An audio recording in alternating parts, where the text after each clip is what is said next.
بسم اللہ الرحمن الرحیم۔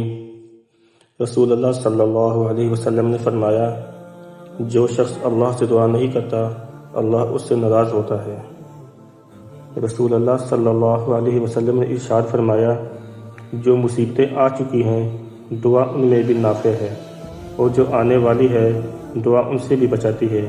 اس لیے اللہ کے بندو، تم پر دعا کا اہتمام ضروری ہے۔ رسول اللہ صلی اللہ علیہ وسلم نے ارشاد فرمایا، اللہ تعالیٰ کے نزدیک دعا سے زیادہ بلند مرتبہ کسی چیز کا نہیں۔ ہر چیز قسمت سے نہیں ملتی، کچھ چیزیں دعا سے بھی ملا کرتی ہیں۔ نبی اکرم صلی اللہ علیہ وسلم نے فرمایا، دعا خود ایک عبادت ہے۔ پھر آپ صلی اللہ علیہ وسلم نے یہ آیت اور تمہارے رب نے فرمایا کہ مجھے پکارو، میں تمہاری دعائیں قبول کروں گا۔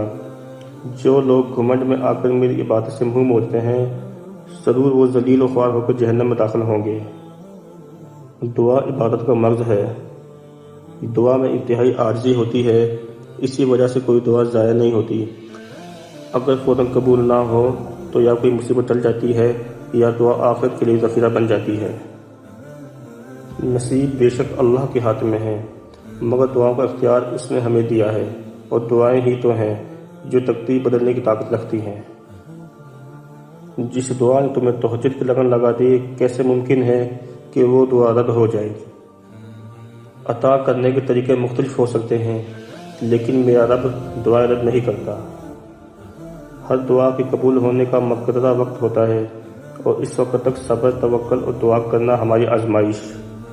اور اے پیغمبر صلی اللہ علیہ وسلم، جب میرے بندے آپ سے میرے بارے میں پوچھیں تو آپ اسے کہہ دیجئے کہ میں اتنا قریب ہوں کہ جب کوئی مجھے پکارتا ہے تو میں پکارنے والے کی پکار سنتا ہوں۔ اے میرے اللہ، مجھے ہمیشہ ایسی عزت اور ایسی خوشی سے بچا جو تیری نافرمانی اور تجھے ناراض کرنے سے حاصل ہو۔ آمین یا رب العالمین۔